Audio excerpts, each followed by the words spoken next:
இன்றைக்கு நான் உங்களோட பேச போற விஷயம் என்னன்னு பார்த்தீங்கன்னு சொன்னா, சர்வதேச பெண்கள் தினம் பிளஸ் முஸ்லிம் விவாகரத்து சட்டம், இது சம்பந்தமான விஷயம் தான். எஸ், இன்றைக்கு டாக் ஆஃப் த டவுனா இன்றைக்கு இருக்கிற விஷயம் இதுதான். எல்லாருக்கும் தெரியும், மார்ச் 8ஆம் தேதி சர்வதேச பெண்கள் தினம்.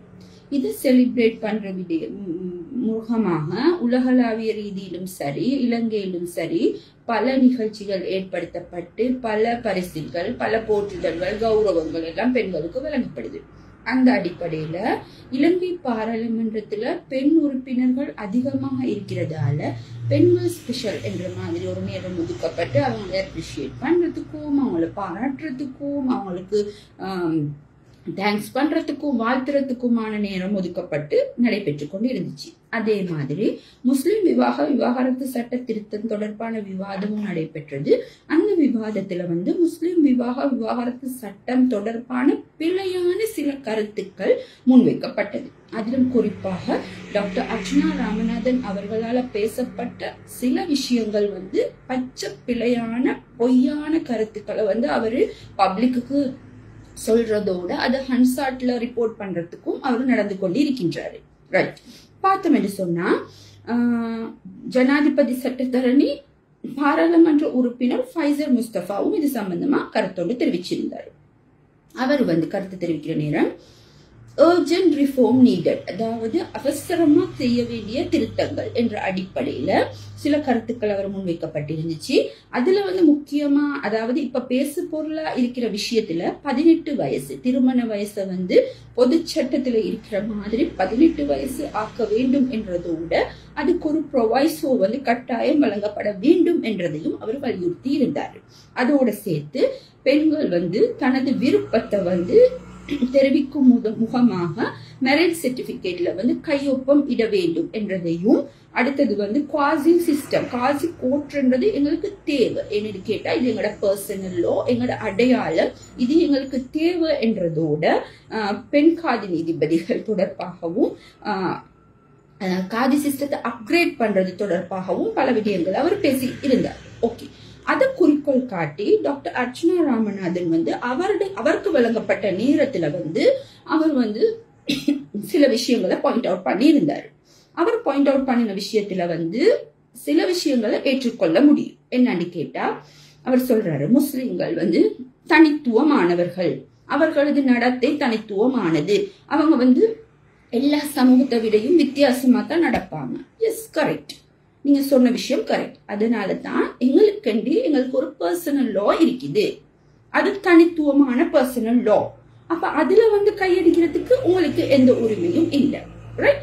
அப்ப அவர் சொன்ன கருத்துக்களை பாத்தீங்கன்னு சொன்னா, 12 வயசு அதுக்கு குறைவான பிள்ளை கல்யாணம் முடிச்சு கொடுக்குறாங்க என்ற விஷயத்த சொல்றாரு.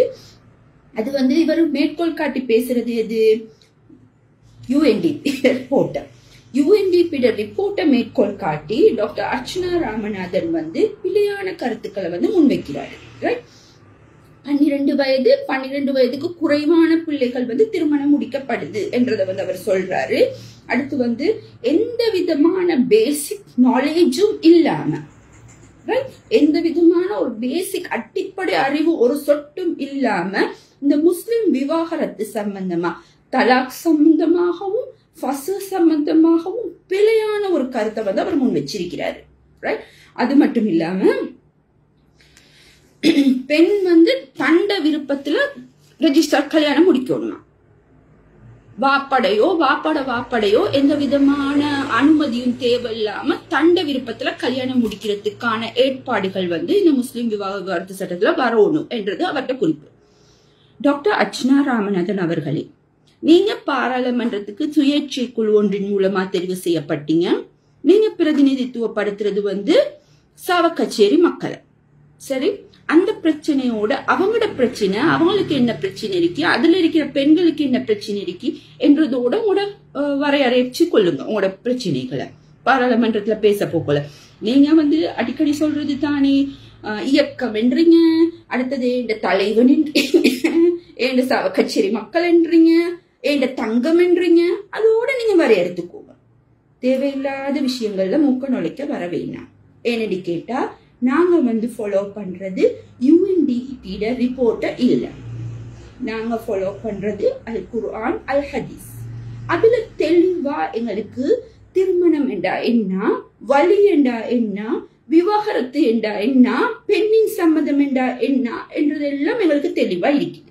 அந்த தெளிவான விஷயங்கள் தான் இந்த 1951ஆம் ஆண்டு முஸ்லிம் திருமண விவாகரத்து சட்டத்துல உள்வாங்கப்பட்டிருக்குது. நீங்க நினைக்க வேணும் இது 1951ஆம் ஆண்டு தான் உருவாக்கப்பட்டுச்சு. மிஸ்கின் உம்மோட கேஸ்ல, அதாவது 1927ஆம் ஆண்டுல உருவாக்கப்பட்டதுல திருத்தம் தான் அமெண்ட்மெண்ட்ஸும் அந்த ரீப்ளேஸ் பண்ணப்பட்டது தான் 1951ஆம் ஆண்டு முஸ்லிம் விவாகரத்து சட்டம். சரியா?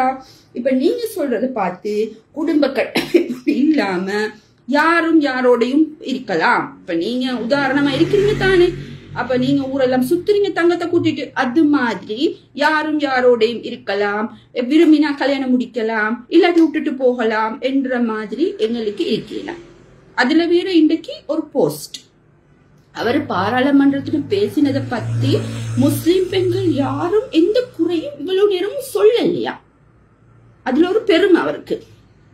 இப்ப இப்படித்தானே தெளிவான மனுஷர்கள் பேசினா எஸ் இவங்களுக்கு சொன்னா விளங்கும், ரைட், ஓகே என்றதெல்லாம் இருக்கு. அப்நார்மலான ஆக்கள், மென்டலா ஸ்டேபிள் இல்லாத ஆக்கள் பேசுற கதையை பொதுவா நாங்க கணக்கெடுக்கிறது இல்ல தான்.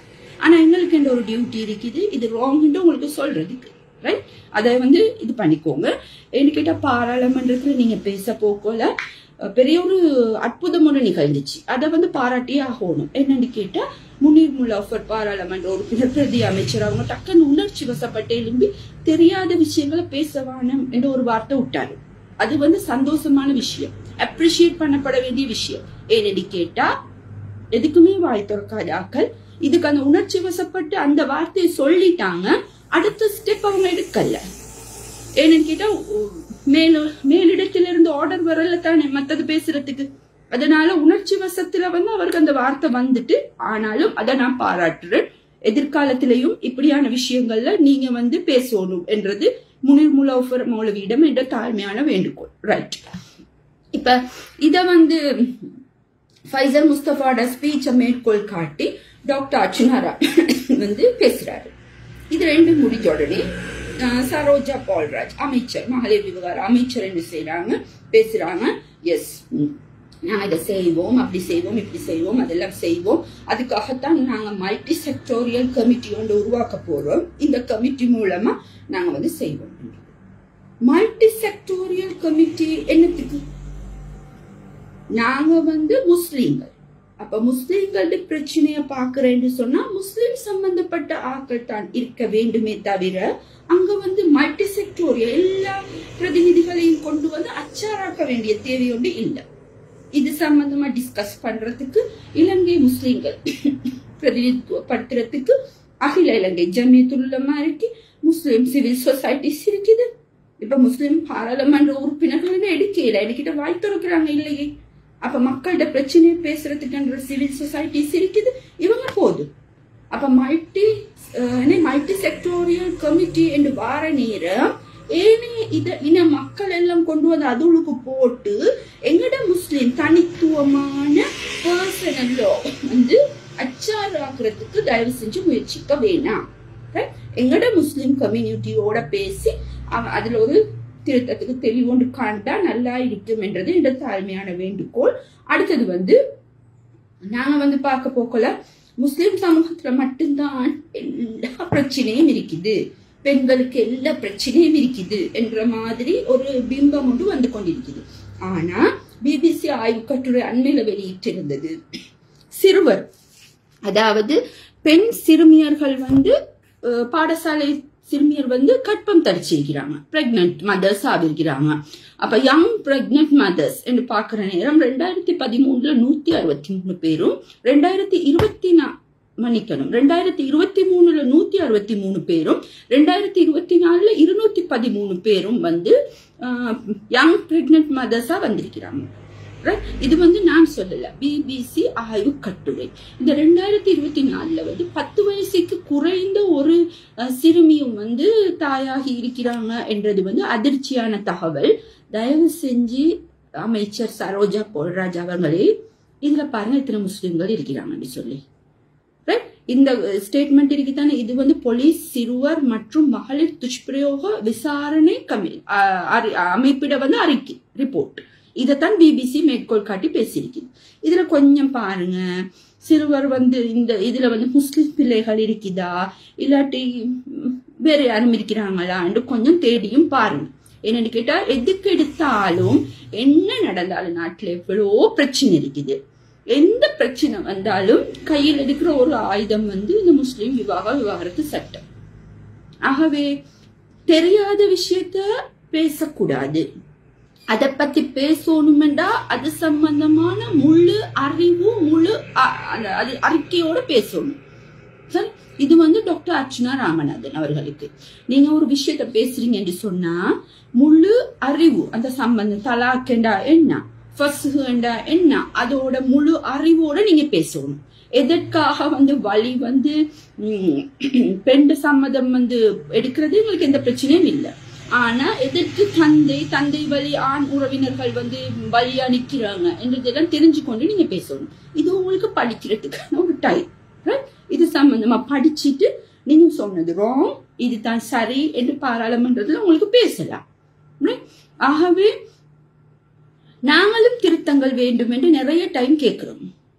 அந்த திருத்தங்கள் வந்து குர்ஆன் ஹதீஸுக்கு முரண்படாம எங்கட சமூகத்துக்கு அதாவது எங்கட உரிமைகளுக்கு பங்கம் இல்லாம இருக்கணும் என்றதுதான் எங்கட வேண்டுகோள். ரைட், மகளிர் தினம் என்றா முஸ்லிம்கள் மட்டும்தான் மகளிர்கள் இருக்கிற மாதிரியும் அவங்களுக்கு மட்டும்தான் பிரச்சனைகள் இருக்கிற மாதிரியும் ஒரு பிம்பத்தை ஏற்படுத்த வேண்டாம்.